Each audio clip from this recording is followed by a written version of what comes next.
Hello, my name is Daniel Bishop, and today I'm going to be talking about how to get a dissertation published as a book, which is something that I'm currently in the final stages of doing. Just for a bit of very brief background, I completed my PhD in musicology at Jacobs in 2016. My primary area of research is film music and sound, and in addition to research and writing, much of my day-to-day work consists of teaching for the Music and General Studies program and occasionally for the musicology department. First, I want to talk about how my own project came together, found a publisher, and some advice I'd offer along these lines. In my case, it was perhaps unusually simple. Following a conference presentation, an acquisitions editor reached out to me via email to express interest in my work. But here's the thing. I wouldn't recommend waiting for this to happen, and some of my experiences when I began to talk through the project with this editor, I think, might speak just as well to what someone might do if they, rather than the publisher, were to initially break the ice. Basically, the most important advice I give regarding this stage of the process is to pay attention to your own tastes as an academic reader. Which publishers consistently put out work that you admire? Which series might have a distinct personality or style of inquiry that you can imagine your work fitting into? Coming from the other direction, you might think about who some of your favorite scholars are and where they have placed their work. Then, when you go to conferences, try to chat about these tastes with the publishers themselves. Now, this is where it gets tricky.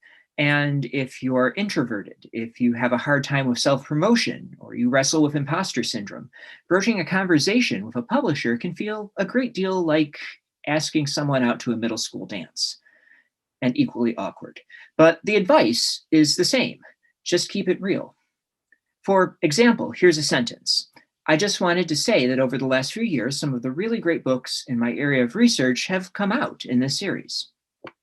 If you really mean that, then take my word for it. This is a totally normal thing that non-icky, non-manipulative people can and should say to a person who, try to remember, makes their living by creating and selling books.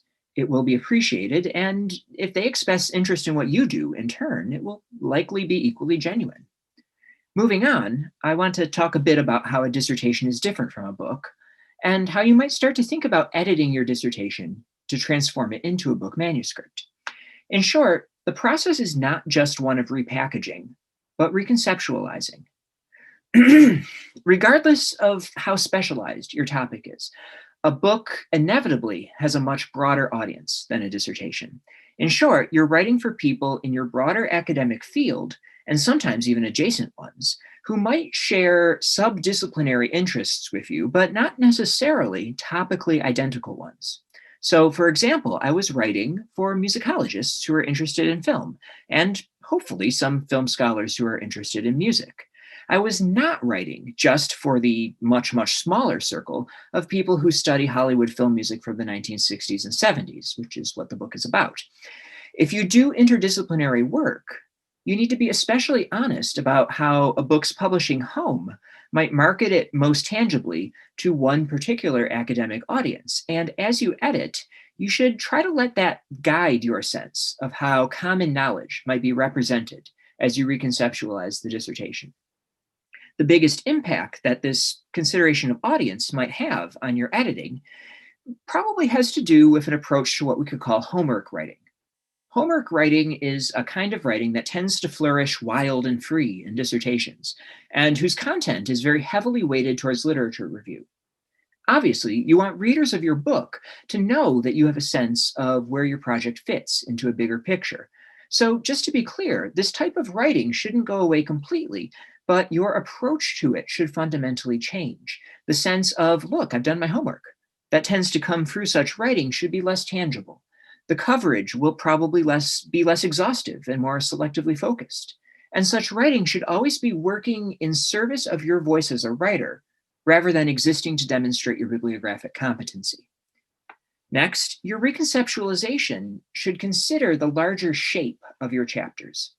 Are any of the chapters too sprawly in their focus? Perhaps better split up or even put aside for later? Have you any thoughts on what determines the larger boundaries of your topic, and have those thoughts shifted since the point at which you are dissertating? By turn, are there any chapters in your dissertation that are so narrowly defined in their focus that the stakes for a larger readership might become unclear? These are chapters that you might want to consider somehow reshaping or recombining with others. Basically, your book might well come out strongly resembling the shape of your dissertation, but on your way to this point, try to think about editing in very large-scale terms and try very hard not to stay married to the shape of your dissertation. One pragmatic question that might help you make these larger decisions is this: how long is your book going to be? When a book is being put under contract, this will often be a hard and fast number. Mine was 100,000 words. As you reconceptualize, do some very basic calculator math in consideration of what range of word count you're looking for each chapter in order to generate a manuscript of the desired length. Now, this can and should be very flexible, and it should be generated by the specificity of your project. But having, say, a 27,000 word chapter that would ideally be closer to 20,000, this might be exactly the push that you need in order to start thinking about larger scale editing, as well as to start reassessing the chapter's strengths and its weaknesses as it moves towards a book form. Finally, you'll want to ask yourself, do I have anything else to say about this topic? Do I have anything new to say about it? Being able to say that you have a significant chunk or even entire chapter of an entirely new material, this is attractive to a publisher. Publishers will be looking for reasons why someone interested in your book wouldn't just download your dissertation from ProQuest instead. Now, ultimately, in my case, one chapter from my dissertation was cut from the book completely and replaced with an entirely new one. Another chapter was roughly 90% rewritten from scratch, just keeping a bit of the contextual writing in the background. 4 out of 6 chapters total were thus adaptations of dissertation chapters. Of these 4, 3 had to be very aggressively rethought and reshaped in terms of their larger organization and their word count. So finally, some advice about interacting with publishers when you're completing a proposal or you're going through the process of putting a book under contract. First, my project ultimately shaped up to have very minimal material requiring permissions. This might or might not be the case for you, but if you do have a lot of permission seeking to do, be upfront in the proposal about what you might need, and if your proposal is accepted, start engaging in these conversations early. Last, but far from least, be upfront and generous to yourself when asked to collaborate on producing deadlines for your work. You are not going to impress anybody by promising to turn around a manuscript in a month. In fact, if you do this, chances are good you'll just end up submitting your dissertation and having a long and uncomfortable talk with your editor about all the ways in which a dissertation should be different from a book. Your publisher won't expect you to be a superhero, but they will expect you to work to a schedule, especially after the book goes into production, because that's when other people's workflows are at stake. Therefore, it's important to be very aware of what kind of writing schedule your situation will allow. Before a book goes into production, these things are often much more flexible than after.